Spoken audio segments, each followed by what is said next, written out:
भक्ति मार्ग में वो इसीलिए कहते हैं मन सौंप दिया प्रभु तेरे को, तेरा था तुझको दे दिया, अब तू जान इसका क्या करना।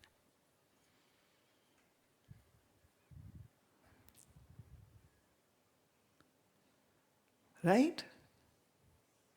जो मन के अंतर ही रहता है उसी को अंतर्यामी कहते हैं। देखो अंतर्यामी शब्द के साथ बड़ी दुर्दांत बुराई की गई है, उसका अर्थ ही कुछ का कुछ बना दिया है। अरे हमारे मन की बात जान ली, आप तो अंतर्यामी हो। पर अंतर्यामी शब्द सिर्फ किसके लिए जा सकता है? ईश्वर के लिए। हाँ, योगी और सदगुरु के लिए भी जा सकता है, क्योंकि योगी का, सदगुरु का मन और ईश्वर का वो जो समष्टि कारणत्व वाला मन है, वो दो रह नहीं जाते हैं। और एक ही माया से चूंकि सब मन है, और वो साक्षी होकर के अपने मन को भी जान सकता है, इसलिए वो दूसरे के मन को भी जान सकता है। इसलिए महात्मा को हम अंतर्यामी कह सकते हैं। महात्मा को। लेकिन इसका अर्थ ये नहीं कि तुम्हारे मन में, देखिए ये जो, इसको हम एक चमत्कार की तरह देखना चाहते हैं, इसको चमत्कार की तरह मत देखिए। जैसे बाप अपने बच्चे के साथ खेलता है ना, तो कुछ गेम ऐसी होती है, वो जैसे वो अंगूठा ऐसे छुपा लेता है और फिर कहते देखो इसको हम बड़ा कर देंगे अभी, और वो 3 अंगुलियां रखी हैं और वो बच्चे को कहते हाथ लगा के बताओ, तो जिसको हम उसी को लंबी कर देंगे। तो गेम खेलता है वो बच्चे, जब वो हाथ खोलता है तो बच्चा हैरान हो जाता है और फिर जाके सबको कहता है हमारे पापा ने हमारी उंगली लंबी कर दी थी। पर बाप है समझदार, उसको मालूम है ट्रिक कौन सा करना है, कैसे करना है, पर बच्चे के लिए हैरानी होती, ये कैसे कर लिया। ऐसे ही जीव के लिए हैरानी होती है, लेकिन ईश्वर के लिए कुछ भी हैरानी वाली बात रह नहीं जाती। अच्छा, इसमें एक चीज और जोड़ दूं, जिन्हें हम अवतार कहते हैं, वो अवतार कौन है? जिनमें ये ईश्वरत्व प्रकट हुआ ही वो आते हैं। माने वो कुछ करते नहीं है, बिना कुछ किए उनके अंदर ये चीज होती है। इसलिए बहुत कुछ अनयूजुअल, बहुत कुछ unpredictable will begin to happen wherever such a person who is an avatar, अवतार अर्थ जिसमें वो ईश्वरत्व है, जो माया की गेम को समझता है, जो माया की गेम को समझता है, जो माया के खेल को समझता है, उसके लिए ये सब सहज बात होती है। तो ईश्वर को हम कहते हैं अंतर्यामी, और वो जगत कारणम, और इस जगत का कारण है। दूसरे, ईश्वर इति चा व्यापादिष्ट, ये ईश्वर का डिजाइन ही ऐसा बना हुआ है। क्यों? प्रधान माया जुड़ गई जो ब्रह्म के संग। तो ये प्रधान माया ऐसी है जिसकी ये खूबसूरती है, जिसका ये गुण है, ये सत्वगुणी है। इसलिए ईश्वर को कभी अज्ञान नहीं होता है।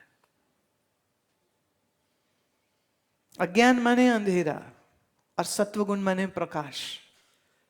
तो ईश्वर प्रकाशवान है, इसलिए ईश्वर को कभी भी अज्ञान नहीं होता जीव की तरह।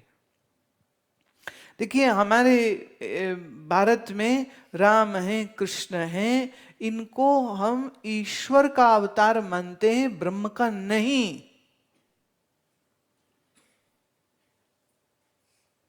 ये बात जल्दी समझ नहीं आएगी, पर कोशिश कर लो थोड़ी। विष्णु का अवतार राम को माना, विष्णु का अवतार कृष्ण को माना गया है। ब्रह्म का अवतार नहीं हो सकता है, वहां अनंत किसी एक देह में हो नहीं सकता है। तो ईश्वर के अवतार। थोड़ा प्रकरण आता है तो योग वशिष्ठ का प्रसंग कहती हूं। राम जी पूछते हैं कि गुरुदेव ये मुझे अज्ञान का क्यों हुआ, मैं कैसे भूल गया कि मेरा स्वरूप क्या है, और ये जो मेरे मन में वैराग्य आया, ये सब कष्टकारी जो मैंने समय देखा, और आप ना आते तो मेरा अज्ञान दूर ना होता। तो मेरा प्रश्न ये है कि ये अज्ञान आया क्यों और कैसे? वशिष्ठ जी कहते, राम, इस अनंत सृष्टि के क्रम में कई बार तू पैदा हो चुका है और कई बार मैं भी पैदा हो चुका। मैं ब्रह्मा का मानस पुत्र हूं, मैंने ईश्वर कोटि वाला हूं, इसलिए मैं हमेशा ही ज्ञानी पैदा होता। राम, तुम मानव बन के पैदा हुए हो, जीव बन के पैदा हुए हो, और जीव वही है जिसके साथ अज्ञान होता है। अज्ञान ना हो तो वो ईश्वर हो जाए। अज्ञान है इसलिए तू जीव है। जिसको जीव भाव है उसे अज्ञान है, जिसे अज्ञान है उसे ज्ञानी गुरु चाहिए। इसीलिए मैं तुम्हारा गुरु तुम्हारे पास आया हूं, तुम्हारा अज्ञान दूर करने के लिए। और सुनो राम, जब तेरे इस चित्त का अज्ञान दूर हो जाएगा तो तू जानेगा कि मैं वशिष्ठ भी तू ही है, और महादेव भी तू ही है, और विष्णु भी तू ही है, ईश्वर भी तू ही है, जीव भी तू ही है, सृष्टि भी तू ही है। और ये अनंत जीव जगत ईश्वर का जो खेल चल रहा है, ये सारा खेल तुम एक अद्वय सचिदानंद ब्रह्म में ही घटित हो रहा है।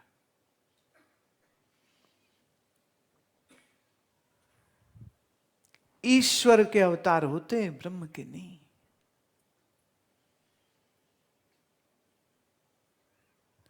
वशिष्ठ कहते हैं, और राम बाद में जब एक बार लक्ष्मण जी को उपदेश देते हैं ना चित्रकूट में, तब राम भी यही बात कहते हैं, ए लक्ष्मण, जिसको तू देख रहा है वह राम का शरीर मैं नहीं हूं। ऐसे राम कई बार हुए और कई बार पंचभूतों में लीन हुए।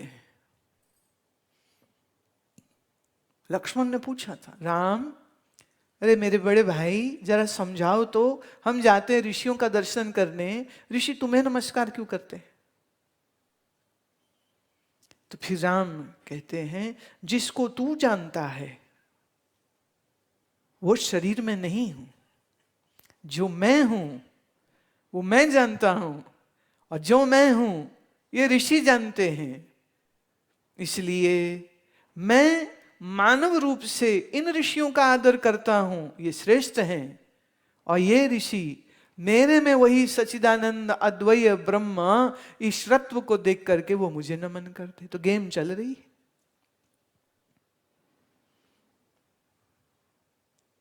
ये राम और लक्ष्मण का संवाद हमने बहुत वर्ष पहले किया था, आप उसे लेके सुनिएगा, इतना सुंदर है। Most of the Ramayanis are totally missing this subject, क्योंकि इसमें वेदांत ज्ञान आ जाता है ना, तो उन्हें लगता है कि भाई ये थोड़ा मुश्किल विषय नहीं छेड़ा जाए तो अच्छा है, तो राम राम राम कीर्तन करो, राम सीता की कहानी बस सुनाओ, रावण का अपहरण करना और फिर युद्ध होना, और सुग्रीव और हनुमान, ये सारी बातें, और रामचंद्र की जय बोलते रहो।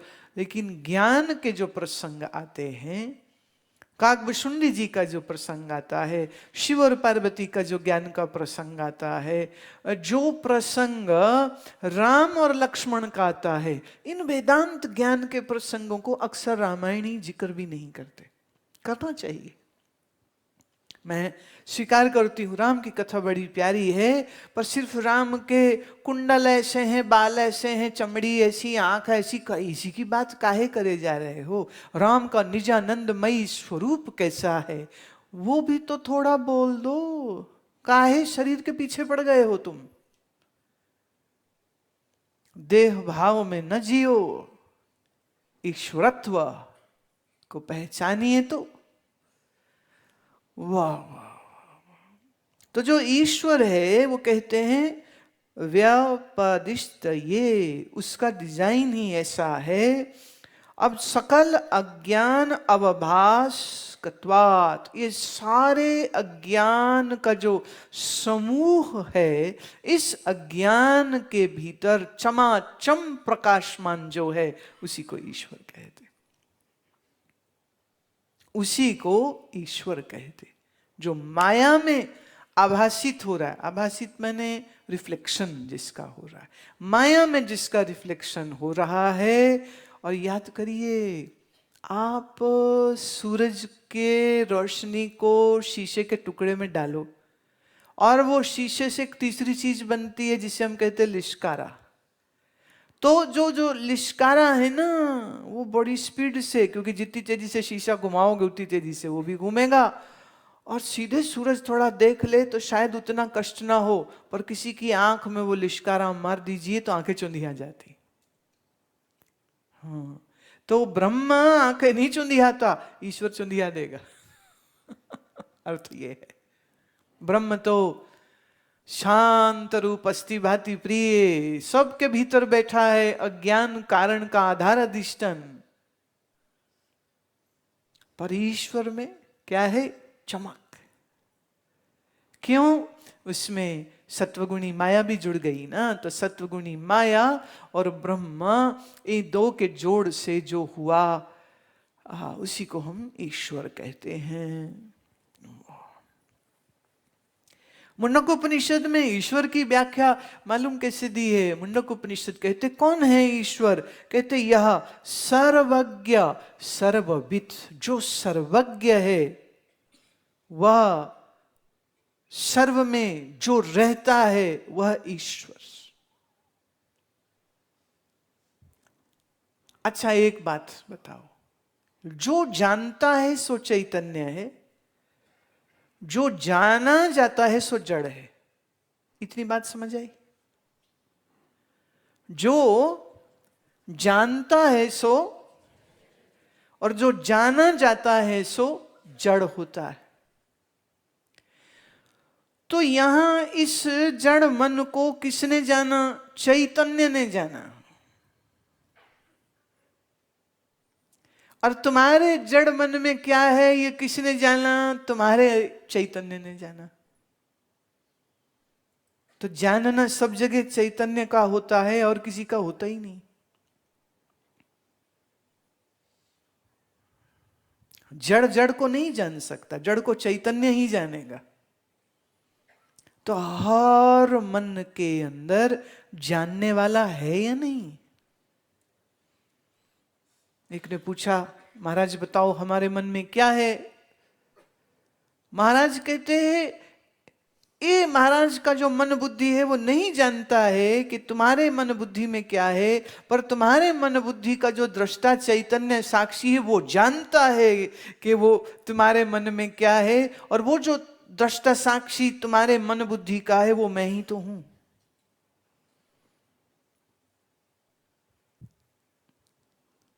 वो मैं ही तो हूं।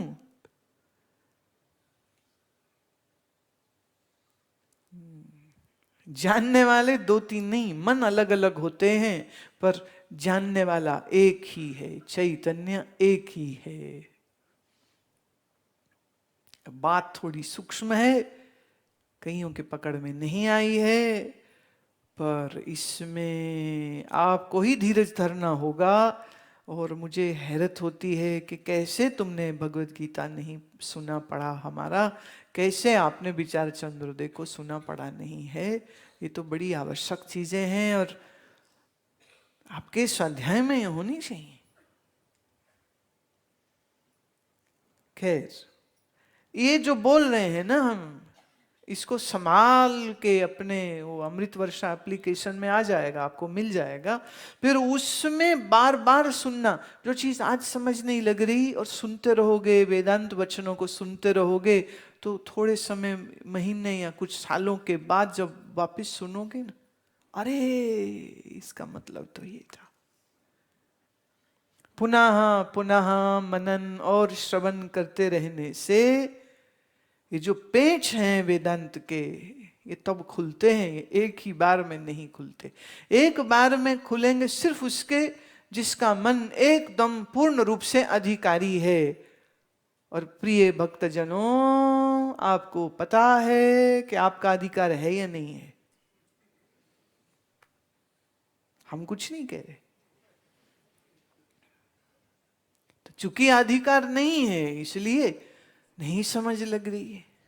पर इसमें कोई निराशा की बात नहीं है। ज्यों ज्यों अपने अधिकार को ठीक करने में आप मेहनत करते चले जाएंगे, वैसे वैसे ये सब चीजें स्पष्ट हो जाएंगी।